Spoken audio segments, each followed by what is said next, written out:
Are you ready?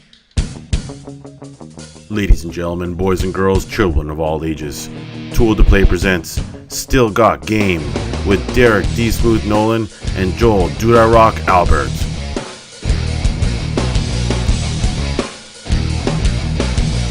If you'd like sponsor Still Got Game, give us a call at 773-527-2961 or email us at podcast@tooltoplay.com. Hey now, welcome back, ladies and gentlemen. Still Got Game, episode 372. Still Got Game is the official podcast of tooltoplay.com.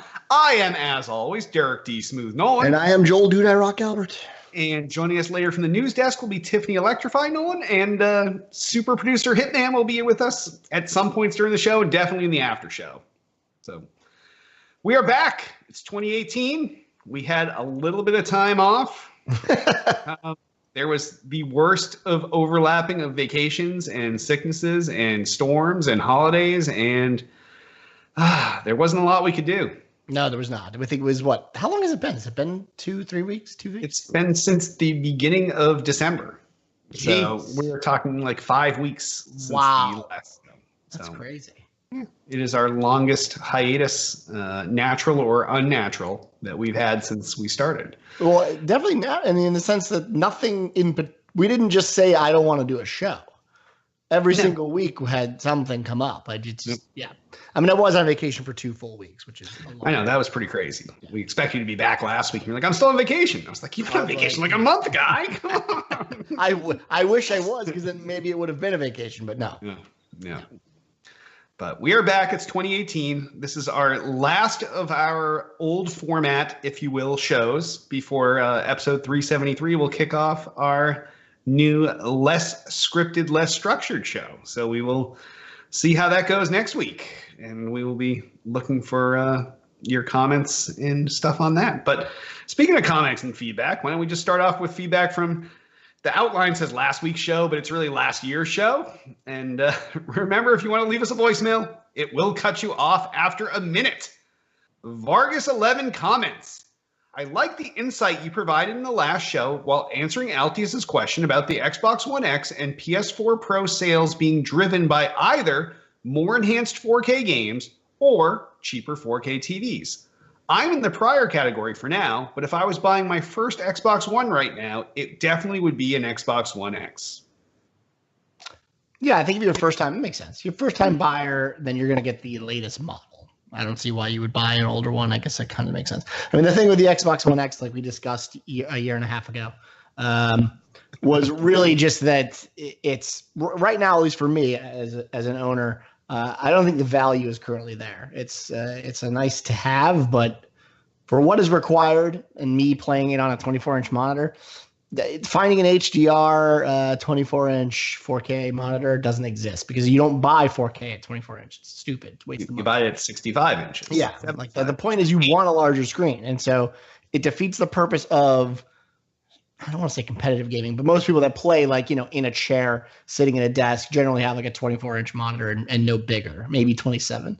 So it's a weird buy. I would always say that I wish they would have done a version of the Xbox One X where I could have more frames per second and sacrifice my resolution. I would in a heartbeat switch. There's nothing to say that they can't change that in the future. Yeah, it's possible. Yeah, but that's yeah, I agree. Absolutely. All right. Trank N. Stein comments. Like some of your other commenters, I love the show as it is now, but I also can't wait to see how the new format works. Good luck with the change. Yeah, I think now for 2 or 3 consecutive weeks, most of our comments have been about the format change. So I really don't think it's going to feel any different. No. That's my personal opinion. I don't even think it's going to be like a change, so to speak. Yeah, we're not changing the talent. So what you're going to get from us is the same. Jay, by the way, I refer to us as the talent. Interesting. Yes. Some might disagree, but all right. Yeah. It's a little bit of this, a little bit of that. Whatever you want to call us, but I'll use talent because it's the professional term. So yeah, as long as we're not changing the talent and we're still talking about video games, you probably won't notice that much of a difference unless you're someone that literally sets your watch by the segments of the show. Then maybe. But even then, the show will still be kind of broken down into the same sort of things, just not as rigid. So, well, I think you'll get more of us. I guess Yes. that's actually I was going to stop there, because like a lot of it is just a formality to get to a discussion point. At least that's the hope that why you're listening to the show is because you value whatever stupid opinion that we have. So hopefully you get more of that and less of like the long sort of monotone like here's this thing that we have to talk about. Instead of just going straight into the conversation. So I think it will feel the same. I don't think it will actually feel any different, but we'll see. I guess we'll know soon enough, like next week. All right, and last but not least, Ghost Rider comments. I don't like new things or changes, but I'm taking a chance on your episode 373, so please don't fuck this up. We're not going to fuck it up. No. When's the last time we fucked anything up? We're pretty much... never. Yeah, never, ever. Like, between you and I, and we got Tiff over there in the news, we got Hitman super producing and also acting as on-air talent. Like, this is like a power team right here. This is like, we would have to do something desperately horrible to fuck it up. So just have some faith in us and enjoy the ride. Agreed. All right. Well, if any of you have awesome feedback, give us a call, 773-527-2961, or email us at podcast@tooltoplay.com. And on that, why don't we hop on over into what we're playing? Joel Dude I Rock Albert, what have you been playing this week? Well, I just got back, so I'm back into the Division. I'm really actually quite enjoying it. About the Division, it was on sale for like $20 for everything on the PC. So I switched over to the PC. And I also am kind of back into PUBG. I played with Hit last night. We got some chicken dinner. I heard you guys got some chicken dinners. Yeah. So it was good. I'm still loving the game. That's the big thing. Is PUBG still my game of choice currently? But the Division, I have to say, with all the stuff they put into patch 1.8, if you guys ever played the Division in the past, or if you're looking for something that actually is a good game as opposed to Destiny right now, you can probably switch over to the Division. I think likely you'll have a good time. It's finally the game that it should have been 3 years ago. Which Are there is still a lot of people playing it? A lot, yeah. Because what ended up happening is obviously the stuff with Destiny, people have been sort of leaving in droves over the course of the last 2 months. And those people needed a place to go, and Division was smart. They basically jumped on that. They reduced their price, like I said, down to $20. So for $20, you get literally everything. All 5 expansions, I think? I don't know. All 5 expansions, the entire game, all of the stuff that we would have had to pay a couple $100 for. $20, done. So it made a lot of sense, and then it created a large surge of players. So right now, if you go into matchmaking, it's like less than a minute. You can pretty much do anything you can, do in the normal game by yourself with a full group, and not have to worry about matchmaking. So it's been pretty fun. It's been pretty good. What about you? What are you playing? Not Destiny. I'm finally broken. Whoa! It broke you. I know. All the people. Literally, I played the first Destiny for 3 fucking years. Week in, week out, like clockwork. But this time, they've gone too far. They fucked us. Believe it. Even you. Yeah. I could literally do a whole show on how bad Destiny 2 is. I could also probably do 4 hours of content of just why that game totally sucks. And you're right. It's a shame because it was at one point the only game to play. I mean, it was like you wouldn't even bother playing another game, even at its down points, where Destiny 1 had a lot of them, tons of them, I would even say. You'd still play it. Whereas this time it's like... No, it's not there were times where I wasn't happy with Destiny 1, but I still played it because I knew that something was coming out right around the corner. There was going to be a fucking another raid. Something was happening. They were going to do another one of their giant patches where they changed everything. This time they're just like... They kept doubling down on sucking. They doubled down a lot. They love to double down on sucking. That's So what broke? Not to go too far in it, but what broke? What was the straw that broke the camel's back for you? Between raid loot being worthless and the raid lair not being really a raid, it was just like this little tack on. Yeah. It's a little tack on bullshit that they were like, this will tide these bitches over. Fuck them. They're the peasants.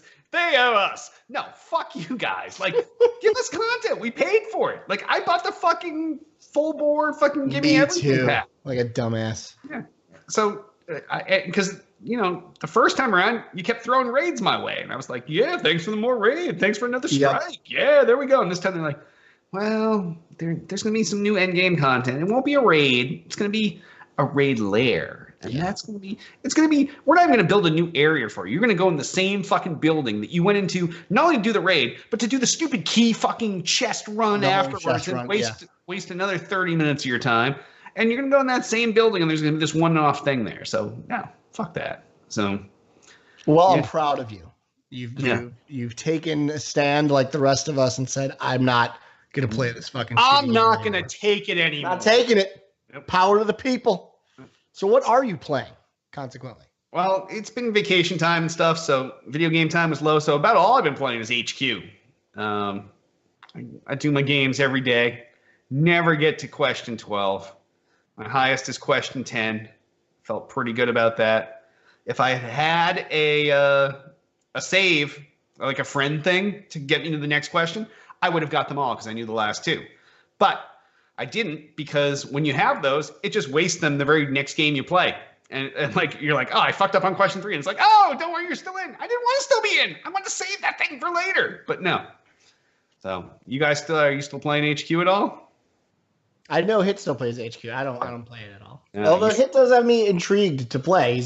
He's like, they should pay him money because that's all he fucking talks about and literally promotes he promotes it more than any other thing I think he's ever talked about in his life. It is the greatest thing that's fucking come out of like phones and forever. Like, I hate phone games, but HQ is the shit. Scott Rogowski's the bomb. Kid's a huge Fish fan. Like, he's always dropping in Fish song references like maybe 10, 20 times in a 10-minute period. Like, I'm all over this thing. So I love it. But wow. Yeah, like at 9 o'clock, if Tiff's reading the news, I might be down here on my phone doing the fucking 9 o'clock game secretly. Who knows? But is it only once a day? It's at 3 o'clock Eastern and 9 o'clock Eastern. So for you, that's 2 o'clock and 8 o'clock. 8 o'clock, yeah.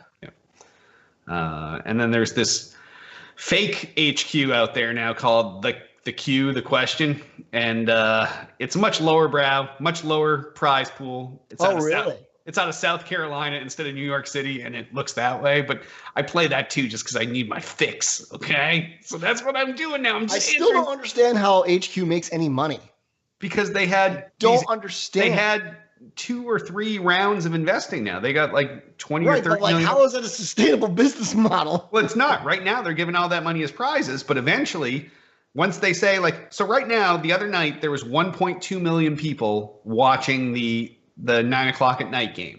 So now, and they're testing out these little parts in the middle of the show where they show like the spinning HQ logo. They're like, thanks for joining us in HQ. Like, these are all places that are eventually perfect spots for an advertiser to come in. And you have 1.2 million eyeballs that are not taking their fucking eyes off that screen at all. So it has the potential. In order to put advertising there, you have to bring the people there. Yeah. The eyeballs. And now they're definitely getting the eyeballs, especially once they brought those Android losers in with the rest of us iPhone people. Like, that gained instead of 800,000 people, it gave us another 200,000 people. So now we're crossing the 1 million person mark. So, it'll come. But I enjoy the shit out of those games, and they take no time at all. That's true. The good thing about them is they don't last very long. They're on a schedule. You know when they're going to be. You're in, you're out. Yeah, you're in and for you have a 10, chance 15 minutes off. Yeah, exactly. So... all right. Well, let's. I forgot we're in the middle of a show here, in the middle of our HQ commercial. But, right. Yeah. So normally here we jump in the new releases, but it's the second week of January, and anyone that wanted to put out a new release put them out before Christmas and not in the new year. So on that, why don't we hop on over to gaming news? Tiff, what's going on? You ready to do some news? Yay, news! Woohoo! That is pure excitement for the news. It is. I cannot wait to not read the news anymore. Wait, we're still going to talk about the news. We just won't have to read it word for word verbatim. Yes, exactly. Yes. But that'll mean that everyone has to do their homework and actually read some news. We'll see. So, all right, well, why don't we just hit the ground running and give you up with the first story? All right, here's a biggie. We got PUBG already has over 3 million players on Xbox One. And this comes from Joystick X and Gadget. A preview version of PlayerUnknown's Battlegrounds launched on Xbox One on December 12th, and at the end of 2017, it already had over 3 million players. The game broke records left and right last year, so this may not be too big of a surprise, but it's notable since PUBG had quite a few issues when it launched on the console last month. When announcing the milestone, Xbox General Manager of Games Marketing, Aaron Greenberg, pointed out that 4 updates had already been released since the preview's launch, and he said that updates would continue to roll out regularly. At the end of December, PUBG beat its previous concurrent player record on Steam, logging a whopping 3.1 million players at one time. Around 25 million players were playing it on PC overall at the time. In the first 2 days of being available on Xbox One, PUBG pulled over 1 million players. So I know you guys have already talked about you've been playing it. So what do you guys think about this? It's really impressive considering how shitty the Xbox launch was. It was probably the worst launch that I've seen on a console. I don't know, in the last at least the last few years. It was literally crashing to desktop like almost every other game, if not twice, 3 times during the same game. It could barely render any of the models. So like you jump out of a plane and there'd be no houses there, and then you'd land and a house would build around you and you'd be stuck like in a garage. It was like a complete piece of shit. And despite how poor the game was, people still loved it. That has to tell you something, because it was in piss poor shape. Not to mention that they really hadn't vetted out the controller controls somehow. Like, someone probably the day before it launched was like, oh yeah, we'll just put this on this button, this on this button. No one really thought about how you port the, like, I remember we talked maybe 3 or 4 months ago about how they were possibly going to port these controls to the controller. Yeah. And we had way better ideas than how it launched. I thought so. Yeah. There was controls were bad, and it's so what they really didn't think about. And I don't know if it just wasn't play tested or what, but the amount of fine grained control you have over your character or over any character with a mouse and keyboard really shows in a game like this, because there is no aim assist. Like normally every FPS player that ever plays on a console gets a thing called aim assist, which basically means you're not good enough to shoot for yourself, so we'll help you shoot, right? That's how aim assist works. So there is none in PUBG on the console, so you actually have to physically aim and shoot in this game. And it made console players really, unfortunately, if you've seen some of the videos of them literally going in circles and shooting in the sky because they can't get any bullets to hit, you'll see why aim assist is so important. And so they ended up being a game of vehicles and people getting vehicles and running people over, because that was the only way they could actually get a kill. So, and the vehicle damage stuff was fucked up too. Yeah, it was the same as it is on PC. And again, that works fine on PC when every bullet that you're aiming at you can hit, because you can move a mouse so fast from left to right, but it doesn't work on a console. So they had to actually lower the damage requirement to blow up vehicles, because basically vehicles were the weapon of choice for like the last 4 or 5 weeks. So the good news, though, is that they have, like they said in this article, have had multiple patches out. In fact, there's another one yesterday or 2 days ago. Yeah, that's one that fixed the pistol. Yeah, like the pistol swapping and a couple other things. And of course, performance, which has always been the biggest thing. So it looks like and I give them credit, their support level has actually been pretty good. People like to shit on them on PC as well of how slow they've been. But I actually think they've been just the opposite. I think considering how young the game is, and it is young, it's less than a year old, I think it's in a really good shape. And I think it'll continue to do well on Xbox as they sort of learn how consoles work and how console gamers are used to playing a game. And they're taking ideas onto PC and trying to just, do a one-to-one port, but that doesn't work. Yeah. But it's getting better. It's getting better. At some point, I have it on PC, obviously, but at some point I'm probably going to pick it up on Xbox One I got plenty of friends out there that are playing, and once it kind of shakes out the rough edges, I'll probably pick it up there and play with some of those friends too. But yeah, it's cheap. It's always been a game that it's a no-brainer anyway. You spend more money on a Destiny expansion of a game that sucks complete balls versus spending, $30 on a game that is rough around the edges, but I think vastly superior in terms of fun. But the gameplay is there, and it's fun. Yeah, the gameplay's there. So eventually it'll get there if people just, wait a while. Or play Fortnite if you want the same experience. If you want it to be cartoony and instead of being remotely realistic, you're just constantly building a wall in front of yourself to protect yourself. Yeah. That's stupid as fuck. Yes. It's dumb as fuck. Yeah. But yes, you can do that too. Yeah. Yep. All right. Well, speaking of games that blow dick, next story. Everyone's favorite topic. Bungie outlines how it plans to fix Destiny 2 in 2018, and this comes from PC Gamer. Destiny 2 left 2017 on quite the cliffhanger. Players were abandoning the game in droves, and those sticking around were overflowing with salt about the anemic endgame and obnoxious use of microtransactions at the expense of actual content. Would Bungie be able to satisfactorily address the complaints and start turning things around? Or is it doomed to become one of those sequels that somehow managed to break what was good about the first game?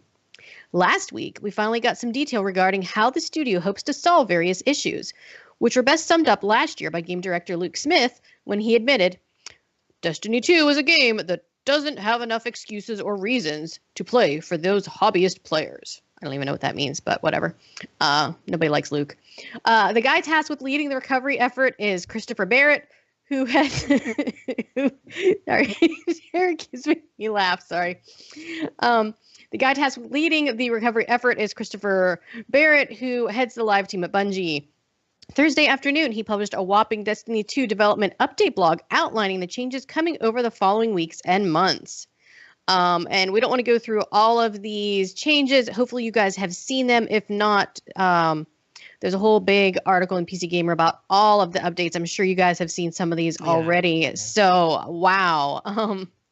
Sorry, Luke. I didn't really mean to bash you, but your hate for Luke Smith was unprecedented. Like I know, but he's the one who's always everybody hates him. I know, but he's the one who's always like tweeting shit, right? He's always like, "Oh yeah." He's a little too pompous in the way he. I mean, I think he's actually a great game designer. I think he's like deservingly should have been given the ropes to do Destiny 2. I don't think he did a good job. But okay, why is he focusing on hobbyist players? Like that's because that wasn't really the way to put it. It's because the people that your core players are the ones that got fucked.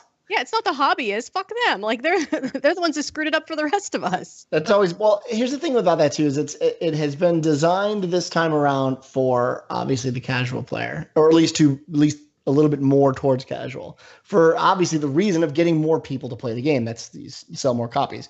The backfire of that is that casual players tend to casually play a game, which means when you're done playing a game, you leave and you're left with the people that love the game. And when there's nothing to do for the people that love the game dies. I would have pasted the entire Bungie blog in there, but there's about 1,000 fixes that they're talking about doing because there's 1,000 things wrong. So just skimming past them here. I don't know if you've looked at them, but obviously the microtransaction stuff, getting rid of tests being the gate to all the good stuff. But they don't even go into deep enough about how they're really going to fix tests. I think the scariest part about this whole release is a lot of people think that tests effectively ruin the game. I don't know if that's like necessarily true. I think there's plenty of things that make Destiny 2 suck. Tests is a big part of it, but like I don't think they're going to take their feet off the gas when it comes to microtransactions. Oh, I don't think so. They're just going to change what the transactions are for. The problem is that they hid stuff like ghosts that give you like 2 or 3 different perks, and they hid those all behind like random drops, which is crazy. And then obviously the raid rewards that everybody complained about. Nightfall. I'm just skimming through here to bang through a couple of the points. Nightfall changing from the time limit thing to strike scoring. Much better way to do it. That stupid time limit thing was stupid as fuck. I actually enjoy the time limit thing, but I think it's more opinion based. I mean, I liked the way that I think that could have been done a little bit better. I agree. But the thing that really sucks about these notes, if you read these notes, you will realize that what is effectively going to happen is by next year, which is a long, long time, by the way. Are you going to say we're going to be back at Destiny 1? We're going to be back at Destiny 1. There's nothing new in these patch notes. There's not one. The only new item that moves the game forward is them refining the mod system, which is arguably one of the worst systems in the game currently. And refining the Masterworks. And Masterworks. And that's slight refinements. So you're effectively going to be buying a game because you're going to have to get these new expansions that come out to get back to Destiny 1 that is 3 years old now. That if you don't realize how dumb that is, you're not paying enough attention. Like, you should quit the game just by reading these patch notes. They're effectively taking another year to give you what you had 2 years ago. And only then can they move forward and bring the game forward. Right now, it's still not the same game you played 3 years ago that you had to buy all over again. And we're going to be paying money to get back to where, like I can't even in good conscience play the game anymore because of that. I actually liked the raid layer. I thought it was decent, not considering like Taken King and not when you compare those, but it was still a good piece of content, probably arguably one of the best raid bosses they've ever come up with. But that is by far not enough to get me to like look past the fact that you're trying to resell me the game that you sold me almost 4 years ago now. It's fucking insane. I know. It's like no one should stand for that. No one should pay money. Everyone should just walk away from this franchise. That's honestly how I feel. And I respect everyone at Bungie. As you all know, we all know people at Bungie. I think they're great designers. I think they're great people. I think they're trying to build an amazing game. But with this many mishaps as a consumer, and that's the way you should look at every game you buy, you shouldn't stand for this. Yeah, this makes you nervous. Cool. Yeah, it's just not cool, you know? I don't know. Believe me, if someone had told me years ago, you're going to hate Destiny 2 and you're going to stop playing, and you're not, like, you'd rather play nothing than Destiny 2, I would have been like, fuck you, dude. I played Destiny 1 for 3 years straight. Yeah. I can't. It's hard to justify now. It sucks so bad. Like, I can't even just phone it in and go be like, well, I'm building up this fucking whatever currency it is for something later. No, because that currency I'm building up doesn't do shit anyway. Right. Like, I've got all the guys, all the max levels, all the raid gear. Like, what else do I want? You didn't give me anything new or cool or good. And you made it so like some little bitch can come in and spend $80 on Eververse, and all of a sudden he's got all this shit, and he can take his garbage ghetto armor that dropped and infuse into his fucking Eververse shit, and he's in the same boat. And everybody's just randomly getting Masterwork shit left and right. So that doesn't really matter. Yeah, like you being good. That's what they've taken the skill gap from the game and they just cut it out. There is zero skill gap. It used to be in PvP if you knew how to like Titan skate and how to properly set up your lane. And again, the meta wasn't great, but for sniper lanes and all that other shit, there was a skill gap where if you were a long-term player, you were physically better at the game, you probably got items that would, reward you for being that good. There's none of that. There's a zero skill gap in the game. You play the game, you can easily beat the game. There's nothing specifically that's going to hold you back. There's no armor that shows off that you have any skill relative to the guy next to you. Mm-hmm. There's nothing there for you. It is a hollow shell of an experience. And that's why as a casual gamer, it's great because literally in 1 month's time, you're done with the game. But if that's what you're trying to do to sustain a game, I would say you're not looking at how video games work. And it shocks me that Bungie is so unaware of how hardcore gamers run a game, especially coming out of a company where you have people like World of Warcraft and all these other games that have proven that in order to play to the base and to get people to play and keep coming back, you have to play to those types of people, the hardcore people. Yep. It disseminates down from there. And again, WoW tried it as well and failed when they tried to go deep casual because it turns out that people don't want to just be handed things. No. They actually do want to work for it. At least they want to know that someone is out there doing the work so that they can follow along and try to aspire to get to whatever level that is. That's an important part of an RPG. And even if it's copying what someone else did, you're watching someone else's video, being like, okay, that's the strat they used. But when your team finally does it and you have that gear, then you're like, look at this. If we fucking earn this shit, we put in our time. We fucking still feels good. Feels good. Yeah. As opposed to like, oh, that guy that just bought the game yesterday is the same level as me because they turned on level boosting because the expansion just came out. And then like, that's not how it's supposed to be. They've lost sight of they had this like, I don't know, they had like a slider, I feel like, and Destiny 1, the slider was way over here on RPG side, and it was much more of an RPG than it was an FPS. Not when you compare it to other MMOs, but for Destiny specifically. And they're just removing RPG elements every single step of the way. And now we're in Destiny 2 where, again, the gunplay in Destiny is great. And I think it's insane to argue otherwise. It is by far one of the best, if not the best, console shooters ever. I still believe that even now in the shitty format it's in, but there's just no RPG element to this game anymore, which again is usually what gets me to come back. But why play when really every time you log in, you're just shooting things? You need those layers there that they had in the past to get me to want to come back. You need a reason to play. You need that dangling carrot. And you need more than one dangling carrot. You need the dangling carrot for level. You need the dangling carrot for gear. You need the dangling carrot for this hard to get weapon. You need more than one dangling carrot. And at some point they were just like, hey, we don't need carrots. Let's just give everybody all the shit, and then everybody will be happy. And that's not really how it works. And that's the truth. Is it's so bad that what I find the most disappointing is when you look at, like, if you ask the question of why is Destiny ruined, normally when you see if a game is bad, they can give you one or two reasons. But like I'll see microtransactions. That's why Destiny 2 is ruined. Well, yeah, but that's not it. It's not this one thing. The sad part is there's no end game content. There's no, like you said, there's no carrot on the stick. There's no reason to raid anymore. PvP is so flat and dull now because everyone is the same that there's no skill gap anymore. So why watch people play PvP? There's millions of reasons of why the game sucks. It'd be great if there was one, but there's not. And that's way worse. Yeah, there's a reason why their 1 year plan has 100 different things they're fixing, because there's at least 100 different things that are fucked up. Yes. Yeah. Anyway. Fuck Bungie. And as we learned earlier tonight, everybody hates Luke Smith. So, right. Yes. Yeah. That's, I guess it's in canon now. You want one guy to blame in a company of 500. Yep. That's it. You ruined it all. Still got game canon says Luke Smith is the one to blame. So. And on that, next story! All right, here's something that we all love and is near and dear to our hearts. Showtime swears that Halo TV, the Halo TV show, is still in active development. And this comes from Joystick X Engadget. It's that time of year again. That is, time to promise that Steven Spielberg's Halo TV series isn't dead. In an interview with TV Guide, Showtime CEO David Nevins promised that the live-action gaming-inspired show is still in very active development. He didn't provide more details, but did note that he had seen scripts and that the network was encouraged by what we've seen so far.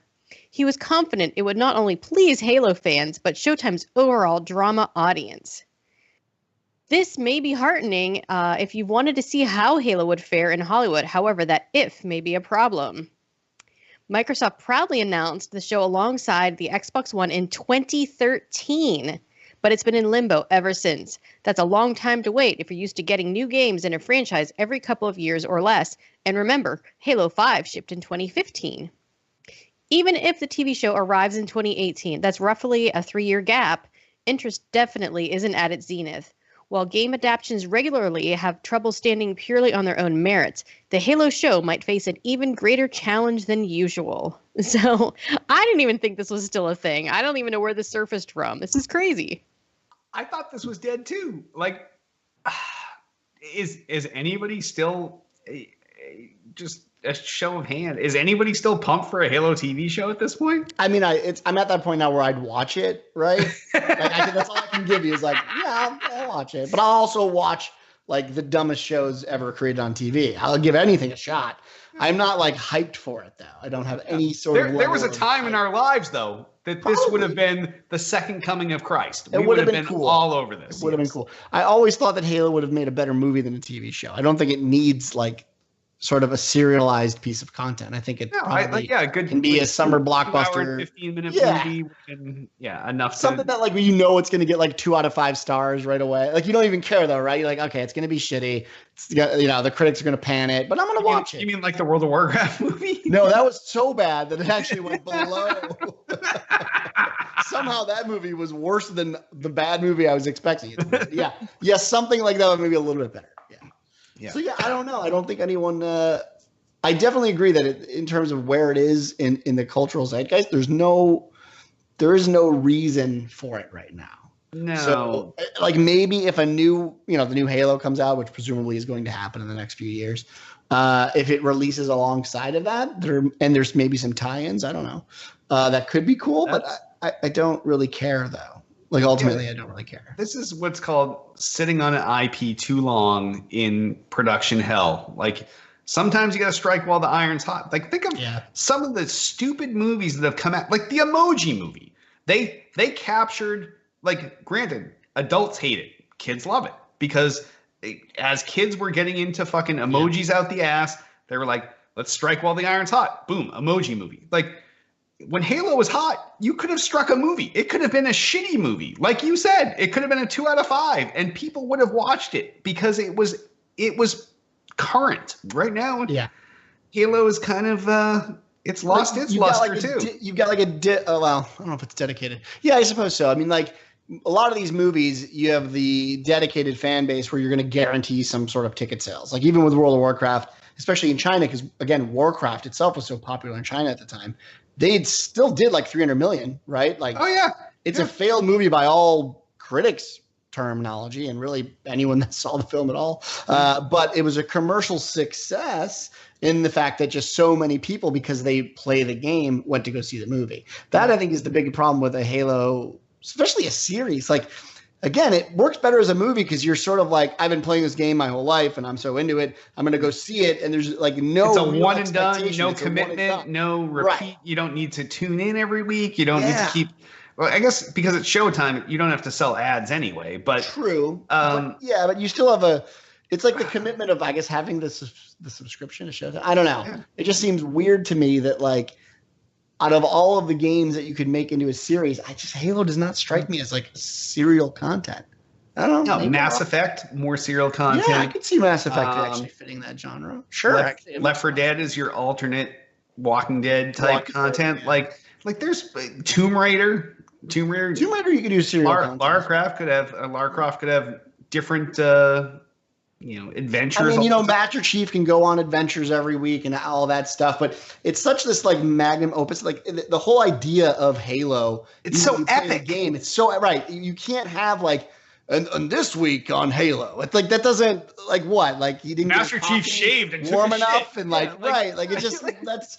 I don't need to get into the nitty gritty of Master Chief's day-to-day work. It's supposed to be like this huge fucking space opera. It's a space opera. So I don't know if that really fits the mold, but we'll see. Yeah, I'm curious to see how this pans out, or if we ever even see it. But it's funny that Showtime feels it necessary, though, to send out a guy once a year and be like, that Halo thing's still coming, guys. Don't sweat it. It'll be here before you know it. And they just keep sending them out. So who knows? Fuck them. All right, next story. And we are on to this week's What the Fuck story. And sorry, this is a weak one. By weak, I mean not good. Sony may finally let you change your PlayStation Network name. And this comes from Joystick X Engadget. Many a gamer has had regrets about their choice of username, such as XXX, Death Crusher 420, XXX, might not be quite so appealing in adult life as it was in your teenage years. And for PlayStation fans, that's been a big problem when your PSN name has always been set in stone. Sony may have seen the light, though, and I say may.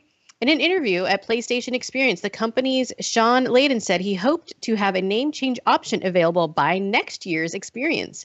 So what's the holdup? Layden didn't dive into specifics, but he said the technical solutions were more complex than you think. As GameSpot notes, Layden said in 2014, yes, that's 2014, that Sony had to take steps to prevent griefing. It didn't want trolls to cause havoc in one game, change their name, and promptly ruin someone else's play session. There's also the matter of making sure that all your friends can see the change. It's unclear whether or not Sony might ask you to pay to change your handle, as Microsoft does on Xbox Live, again, to discourage griefing. But setting up those exchanges could involve some work as well. There's no guarantee that Sony will have name changes in place. As you might have noticed, it's been talking about the idea for years. The narrow timeframe suggests the feature is getting close, however, and it's easy to see this becoming a higher priority given that a PSN account is increasingly vital to making full use of your PS4. So I didn't even know that you couldn't change your name. So I guess that's pretty crazy. But what do you guys think of this? Sony is literally, this system has been out since 2012. Microsoft, you can go change it once for free. then you can pay and change it all you want. Like, how the fuck? Not only are they like, we're late to the game in this, but they're like, there's a lot of technical hurdles we have to overcome to go into a database and change the text string that includes your username. Like, stop. We're talking about some next level shit here, right? This is next level shit, Jay. This is holy shit. Like, how can they even say this with a straight face, like that they're going to put the effort in this, and hopefully, maybe by this year's experience, they'll have a solution for people. I wish they would just be honest and be like, we just don't care. Like, I almost feel like that's a valid response to something. You know what I'm saying? Like it's not, guys, it's not that big of a deal. Like maybe that is the correct response here, as opposed to like pretending that it's something serious that takes a lot of technical effort or creates so much technical debt that they can't like dig themselves out of this hole. Like it'd be better if they were just like, look, guys, it's just deal with it. It's not a big deal. We don't want to put any effort into it. You're stuck with that thing. You want a new one? Just create a new account, okay? There we go. Start over. We're too busy to do a select on the database and pull up your username and then insert a replacement username. That's it. Like, I feel like that's a valid thing to say to me. I would be mad at them, but at least I don't feel like they're like, you know, making me feel like an asshole by trying to tell me that they can't change a username. I feel like that's been a thing that you can do since forever. So I don't really know anywhere. You can go to a bulletin board in the 1980s, dial in on a modem and be like, I'd like to change my username. They're like, okay. They're like, that's simple. What's your new name? Type in your new username. We've stored that in the database, and now you're all set. Like, it turns out we just use an ID for your name, and really your actual username means nothing, and we can simply change the string whenever we want. Oh my God, this is nuts, right? Like they're nuts. Pretending that this is like they're creating an entirely new ecosystem, right? To handle like their level of architecture and programming is so advanced that text strings have become like it's abstracted away, like how hard or how easy that used to be in the past, and now that's like this super. Is not complex. The past, Jay. No. This is the future where text strings. This is nuts. Yeah, like Tiff's right in that it's a dumb story, but it's so dumb, like it's so bad that it's funny because you would expect something like this to literally be a trivial thing there's no work effort at all involved in it. So why does it have to happen? It's literally one SQL statement. Like, right. Yeah, you put up a form somewhere, whether it's the web, whether it's on the console, you have the previous one already pre-filled in. You don't even have to type that in. Explaining it like as though it requires explanation. I'm just trying to say how stupid this is. It's literally one line of code. Yeah.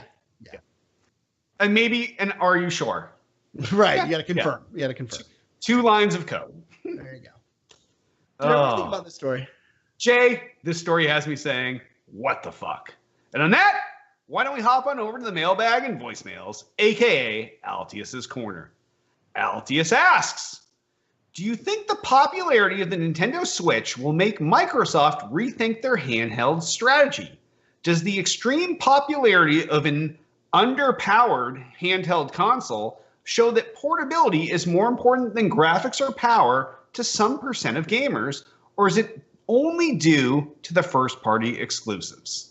This is an easy question. A great question, but an easy one. Microsoft will not do a handheld. The market has been saturated because of the fact that Nintendo owns it. You got to remember, Nintendo owned it before. Yeah, they had it with the DS. Yeah, and actually getting into that market now is almost impossible because phones are getting more and more powerful every day. So the fact that the new Nintendo is successful is almost in spite of the fact that mobile phones mobile phones right now own most of the gaming mobile market. You have to keep that in mind. So the fact that it's as successful as it is insanely impressive, and that is due to games. The best games of this last year were on Nintendo and nowhere else. Every game that I own on my Nintendo is one of the best games I've played in the last 10 years. Literally 3 of them are my 3 best games, and that's kind of unheard of. Like outside of PUBG, I can't think of any other game that has impressed me so much that I've played insofar that I don't even play single player games anymore, and every single player game was on the Nintendo, and I played every single one of them. That to me is just insanely impressive game design. And the fact that it's portable has a little to do with how good it is. I give them credit there because like I went to Florida and for vacation and I didn't have my game system, so I played Nintendo the whole time. So there is that level there that is definitely part of it. But I would say the games just crushed, man. They just crushed. They were better than anything else out there. And still proof that you don't need graphics, right? You don't need graphics. Yeah, I guess, it goes to what, I don't think, like you said, the Microsoft Portable thing is, I don't think that's a thing. But why an underpowered console is popular? I think it's absolutely your first party games. I think it's your Zeldas, your Marios, at this point, Splatoon has joined that bastion of awesomeness that people love and go back to. But I don't know. I think that's what's carrying the Switch at this point is not, and like you said, it's not the graphics because they blow. It's not the console itself because it's not mind blowing. It's not trend setting. It's not breaking any new ground. I think it's the games, and I think that's always what games have been. Is if you make a good game, people will play it, and I think back at a point, that's what. Look at Minecraft. Minecraft was a shitty looking game that, for all intents and purposes, was something that no one should ever have wanted to play, and it became a juggernaut. So, and that was PUBG is a total piece of shit. I mean, by all stretch of imagination, they took an Unreal Engine, they just threw shit on top of it and released it without even being a AAA title, and had 30 developers starting on it in the beginning. It sold 25 million copies. And the problem right now with AAA companies is they feel like they need to overinflate everything that they do to try to give you some perceived value. When the reality is they just have to make a good game.